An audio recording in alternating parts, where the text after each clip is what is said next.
Hello, today I am your host.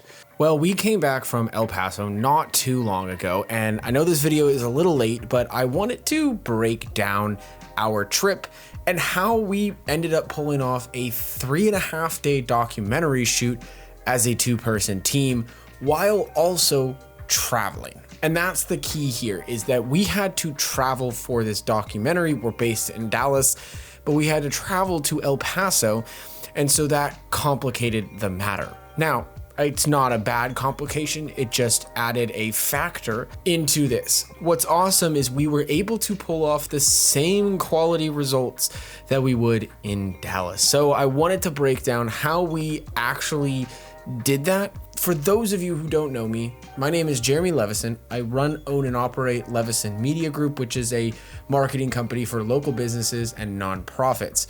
So that's our target market, and I do a lot of content on this channel behind the scenes, so to speak. Today, we're gonna actually break down our trip to El Paso. And we're gonna do that in 3 sections. The first section is going to be talking about the interviews. The second section is going to be the B-roll. And the third section is going to be the travel. And I will have a whole separate video on the gear that we used to pull all of this off, though I will talk about it some in this video. So the first thing that I want to talk about are the interviews, because I think this is one of the most important parts of a documentary, because that's where you tell your story. And what was awesome is that we were able to fly with my 3-light kit. The 3-light kit is in a Pelican 1620 case, and it consists of an Aperture 600D and 2 Nanlite FS 300Bs.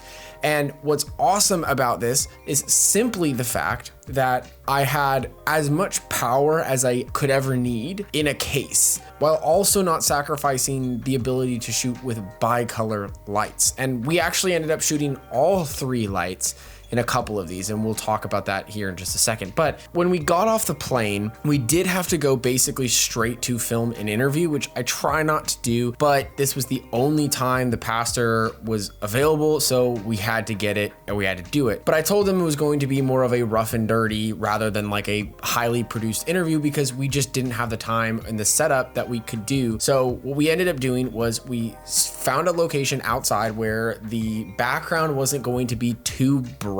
And what we did was we set up a diffusion. We had 2 C-stands, which we Carlini clamped the diffusion to. And what we did was we put it up high enough so that he was fully diffused, so that the light was basically just pleasing on him, but it wasn't necessarily overbearing and it wasn't too harsh. It just was a nice light. And then it balanced with the background. So it kind of made it more of a natural looking interview. And for audio, we ran the Rode Wireless Go's with the Tascam DR10L mics, because they're a lot easier to hide than the actual Rode mics. Now, we did have one issue with that, and that was Russell. I don't know why we had Russell. The way that I did it, I thought was okay, but we ended up having Russell in the mic, and we were able to clean it up, which was great, but it was a problem and it was an issue. We ended up doing that interview, and it was fine. It was a good interview. I think it got the story pieces that we needed, and we made it look good. So I can't really complain. But the second setup that we had was probably one of the best setups that I have been able to pull off, and it was also thanks to Brandon. So when I say me, it's more me and Brandon. There was one problem with this setup, and we'll talk about that in a second. But basically, the second day that we were there, we had 4 interviews to shoot. And so we had to find a good location in this one church, and there were very few options. So we ended up using this gymnasium mainly because it gave me a lot of like separation and depth to the image. And so I felt like, because it wasn't as church related as most sets would be for these things, it was a good balance between having enough separation to kind of blur out the background, but also having a attractive enough set that it felt okay. So when it came to cameras, I wanted to run a 3-camera interview for most of the work that we did, because I wanted to have a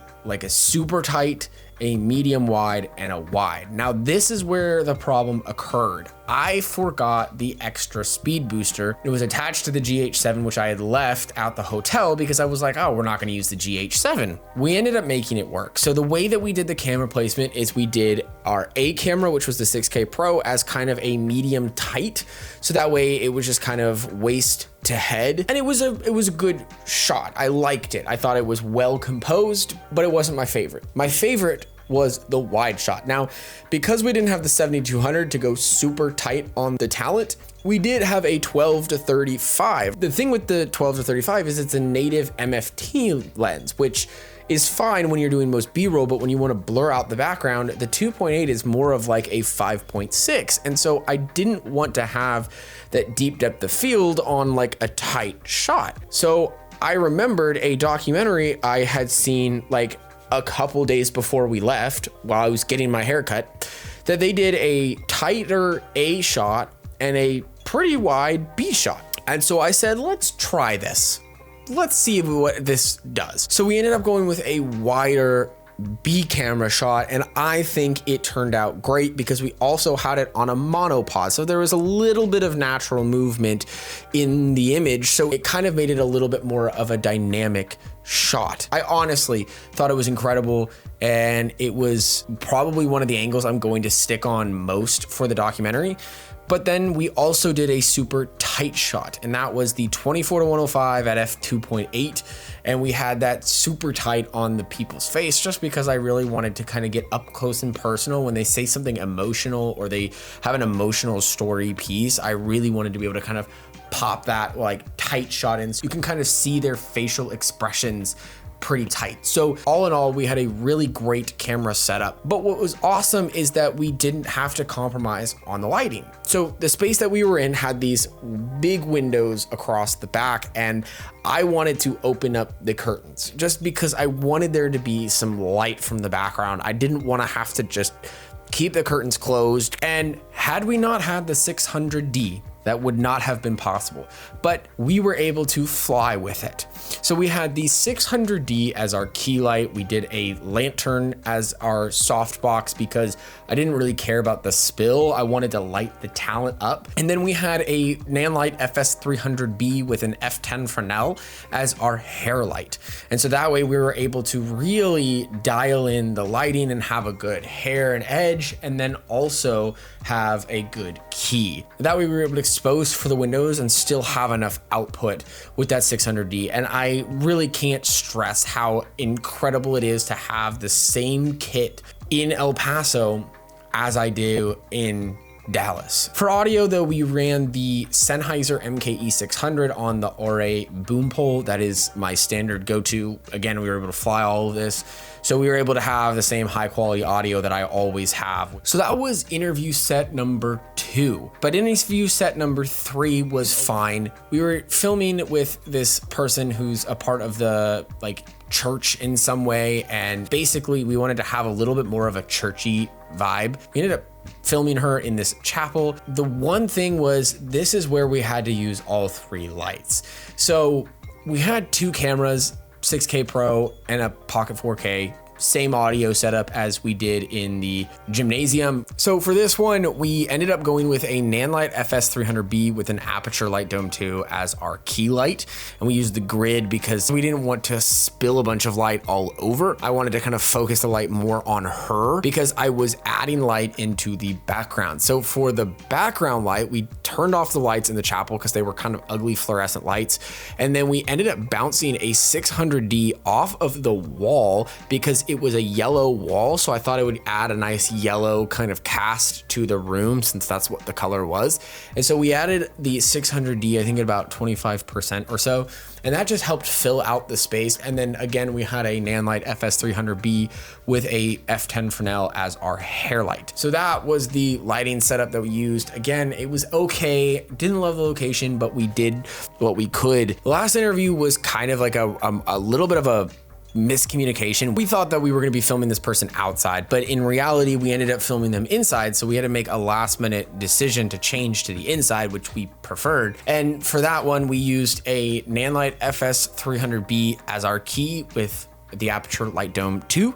And then we had a Nanlite FS300B with the F10 Fresnel as our hair light, but then we also had a 600D as a room fill light, again, because we wanted to be able to turn the lights off and still have a little bit of like light in the room. And so that's where, again, this is where the 3 light kit comes in so handy, because I didn't really have to make any compromises. You know, if I only had 2 lights, I wouldn't have been able to get the same kind of results that I did. For me, it was really clutch to have all 3 lights at my disposal. Those were all of the interviews that we shot. I think they all turned out really well. I think it all came out exactly how I wanted. And for this documentary, they will be perfect for what we're going for. So now let's move on to the B-roll. So I wasn't able to film a lot of behind the scenes for the B-roll specifically, because we did actually work with a lot of kids and we're not allowed to put them in like behind the scenes content. Basically, we had 3 days of filming. Day 1 was the first day, it was Thursday. And that was basically, we were walking around downtown El Paso. We were kind of going around at different places in El Paso to try and get like El Paso stock B-roll, because a lot of this is going to be driven by that stock B-roll. Like, we need a lot of El Paso footage because we really only had one day where we were filming other stuff. And so I just thought, you know what, let's go around, get as much El Paso B-roll as we can, get all the shots that we can, just so that we have filler, at least when they're talking about El Paso. And then we also were able to get some drone shots throughout the time. Thursday was kind of like a more chill vibe day. Like, we just kind of got some shots. We kind of tried what we could. We even did a time lapse in the evening to try and get kind of that golden hour light, but it ended up being more blue hour than golden hour. So, you know, we tried, but it didn't end up working exactly how we wanted. And then we had to wake up the next morning at 6 a.m. so that we could run quickly to the spot, the same spot as we did the time lapse at the evening, so we could do the sunrise. And I gotta say, I don't like getting up early, but that was 1000% worth it. That time lapse was beautiful. And so we got that shot with the Blackmagic 4K, and then we had to literally run straight to the school. We couldn't really get a lot of B-roll that day because we were filming kids. And so the churches that we were working with, they are working with this school. We did a morning worship, which was really cool. We did a school tour, but the coolest thing was we made a walk that 98% of these students make every day, and that's the border crossing walk. So basically, we walked across the border into Juarez, and we kind of spent a little bit of time in Juarez, not too far into Juarez. We just kind of stayed there a little bit, and then we crossed back into America. And so that was a really cool experience, just to kind of see the crossing part and what these students have to do every day. And so we filmed the whole thing except for right around the security checkpoint, because obviously that is locked down and they don't want you to film any of the security part of things that would make it easier for people to cross the border illegally. So that was probably the coolest thing that we could have done that trip. It was so much fun, although it was a mess coming back. After that, we literally went back to the school for a few things, and then we went to the church where we were filming the main interview. And we filmed some more stuff. There was a group discussion and whatnot. And so we filmed that as well. And so after that filming of that stuff, we went back to film the interview, and then we were done for the night. So really, it was kind of a crazy day, but it was a 13-hour day all said and done that we were working. Between getting the time lapse and tearing down the last interview set. It was a long day, honestly, but it was a really fun day, really successful day, and a really great day. So thankful for that day. And that was our main day to capture everything that had to do with this project. And then we filmed on Saturday. Now, Saturday was kind of film all of the churches, the exteriors of the churches, drone of the churches, anything else El Paso related that we didn't get on Thursday, we needed to film on Saturday. And then we also needed to film that interview. So we did that. And then we kind of called it an earlier day and kind of just relaxed the rest of the time because we were done. And so that was the end of production. And that was kind of a cool experience to wrap such an awesome project. So I'm so grateful that we got to do this project. It was such an awesome project. I'm not sure all of my talking is doing it justice, but it was such a cool project. And that leads me to the last thing, which was travel. Now, the fact of the matter is we traveled for this shoot. So we are Dallas-based, as I've said. We traveled to El Paso and we ended up checking 4 bags to each.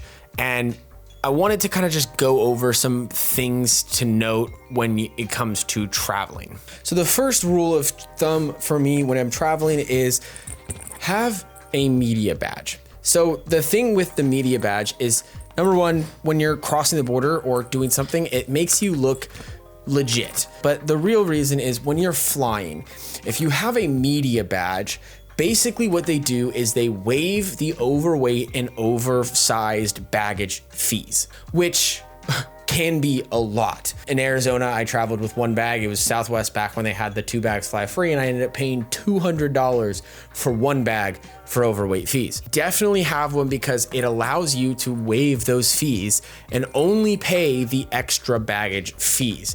Now, one thing to note is do not check in at the kiosk things, because we checked in at the kiosk things, but the lady was like, hey, you should not have done that. Just next time, come to us right away. So on the way home, we did that. We went back to them. We went straight to them and he was able to get us through, no problem. And when you're traveling with gear and you're trying to check gear, put all of your like important stuff like lights in hard shell cases. I feel like that's just a no-brainer, but just in case you didn't think about it, do that. The last thing that I will say is also have TSA pre-check. Now, TSA wasn't that bad on the way there or on the way back, but having pre-check is just nice because you don't have to take off your boots, you don't have to take off your shoes, you don't have to take off your belt, like all these things that you can just leave on, and it's so easy and so quick. So I just recommend getting TSA pre-check. But overall, the traveling part went really smoothly. The fact that we had all 3 lights, the same audio setup, the same camera setup, and all that stuff that we normally have in Dallas, that was awesome. So I really have to say, like, this trip went so smoothly and it's been so incredible just to look through all the footage, start editing the thing and putting everything together. So if you have any questions, please leave them in the comment section below. If you like this style of video rather than a vlog, like, let me know. I'm trying to make the content more engaging and better for other people. And this is just kind of a little bit easier for me to do because I can just talk. The video may be a little bit longer, but that is also because it's a travel video. So, you know, But if you have any questions, comments, leave them in the comment section below. I will have more videos coming out on the gear that we used, on the actual 3-light kit and everything. But I am in the middle of busy season, so I do apologize if the videos come out delayed. So with that, I hope you have a wonderful day and I'll see you in the next one.